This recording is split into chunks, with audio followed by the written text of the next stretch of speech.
Baik, Assalamualaikum warahmatullahi wabarakatuh. Alhamdulillahirrabbilalamin. Wabihi nasta'inu ala umuri dunia waddin. Wassalatu wassalamu ala asrafil anbiya'i wal mursalin Sayyidina khatamin nabiyina wa ala alihi wa sahbihi ajma'in, amma ba'd. Pertama-tama dan yang paling utama, mari kita panjatkan puji serta syukur kehadirat Allah Subhanahu wa Ta'ala, dan tak lupa kepada para keluarganya, para sahabatnya, para tabi'in, atba'ut tabi'innya, dan kita selaku umatnya. Mudah-mudahan kita mendapatkan syafaatul uzma di yaumil qiyamah. Amin ya Allah ya rabbal alamin. Maka di sini saya izin mempresentasikan hasil makalah yang berjudul Krisisnya Akhlak pada Kehidupan Beragama di Kalangan Remaja.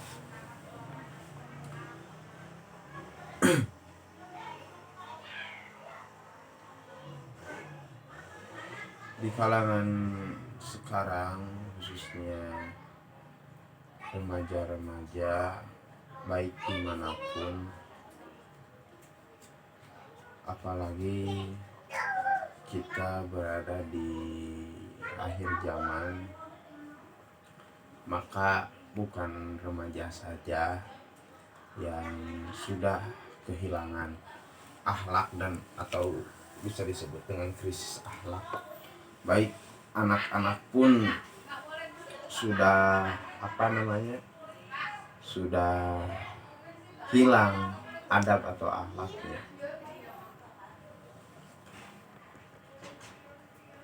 Akhlak adalah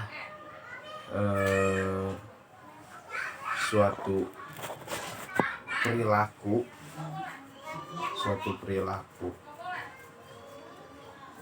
yang tanpa kita sadari, yang tanpa kita pikirkan, akhlak spontan dilakukan oleh seorang manusia.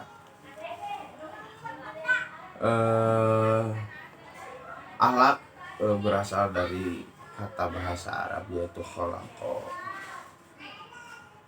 dari akar kata khulukon atau akhlak secara istilah yaitu sistem nilai yang mengatur pola sikap dan tindakan manusia di atas bumi.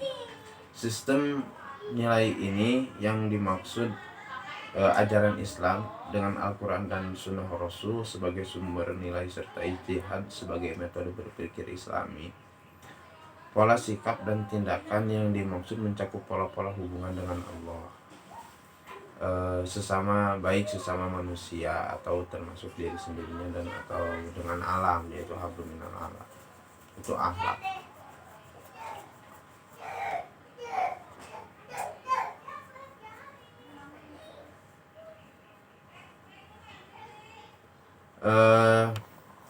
Terus ada definisi akhlak menurut Ibnu Miskaweh.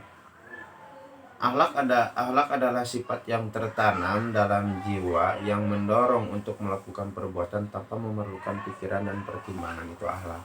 Jadi ketika kita melakukan sesuatu, baik itu sesuatu yang jelek atau baik, maka tanpa kita sadari, maka itulah yang disebut akhlak menurut Ibnu Miskaweh. Dan kita tanpa pikirkan ketika mengucapkan kata-kata kotor, tanpa dipikirkan apakah kita harus mengucapkannya atau tidak, mungkin itu akhlak.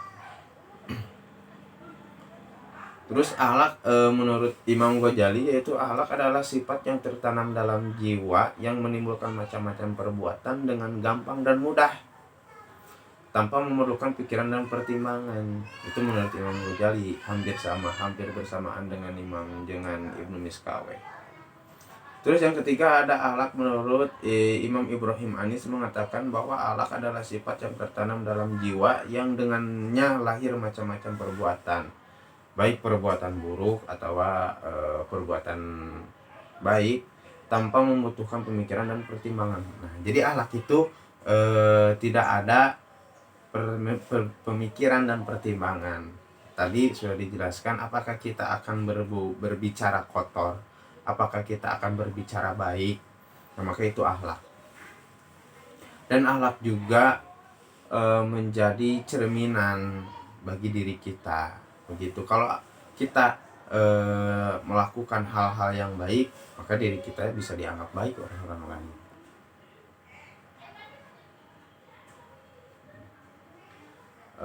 Terus ada pengertian krisis akhlak. Krisis adalah kondisi tidak stabil yang bergerak ke arah suatu titik balik dan menyandang potensi perubahan yang menentukan. Krisis adalah pengaruh kuat dari keadaan yang berbahaya yang mempunyai akibat baik positif atau negatif. Jadi di zaman sekarang anak-anak muda itu sudah krisis lah dalam masalah perakhlakan. Bahkan anak-anak muda di zaman sekarang kan mabok, terus apalagi berjudi, atau di zaman sekarang itu apa namanya, slot. Bisa dikatakan slot ya. Judi online. Jadi krisis lah dalam akhlak. Terus anak-anak muda di zaman sekarang juga susah gitu untuk melakukan perbuatan juga susah, melakukan perbuatan baik juga susah. Contohnya untuk diajak mengaji, untuk diajak ke majelis susah anak-anak sekarang. Maka dari situlah muncul krisis-krisis akhlak baik dimanapun. Contohnya ya di kampung saya gitu, anak-anak muda kan sekarang sudah susah kalau diajak ke masjid, susah diajak ngaji, susah diajak thalabul ilmi. Maka suatu sistem untuk memperbaiki akhlak, yaitu ya salah satunya dari hubungan dengan keluarga, terus hubungan dengan masyarakat. Nah, dari situlah tokoh-tokoh masyarakat ketika melihat krisisnya akhlak di suatu daerah, maka bikinlah sebuah program supaya anak muda tersebut tidak terjerumus ke dalam perbuatan-perbuatan yang dilarang oleh agama. Mungkin begitu. Nah, contohnya mengadakan kerja bakti yang di dalam kerja baktinya itu berisi anak muda dan mengajak anak muda supaya untuk bekerja bakti, supaya menanamkan rasa sosialisasi dan tidak ada kecemburuan sosial. Terus disitulah dia akan berpikir bahwa kita itu harus hidup bersosial, terus mengadakan kajian-kajian. Itulah jadi kalau kata bahasa Sunda nama segala lagi kumaha luluhurna, luluhurna bisa ngajak ya insyaallah. Mungkin begitu. Inilah krisis akhlak di suatu daerah atau dimanapun adanya. Mungkin cukup sekian yang bisa saya sampaikan. Mudah-mudahan ada manfaatnya. Rabbana atina fid dunya hasanah wa fil akhirati hasanah wa qina adzabannar. Wallahul muwaffiq ila aqwamit thoriq. Assalamualaikum warahmatullahi wabarakatuh.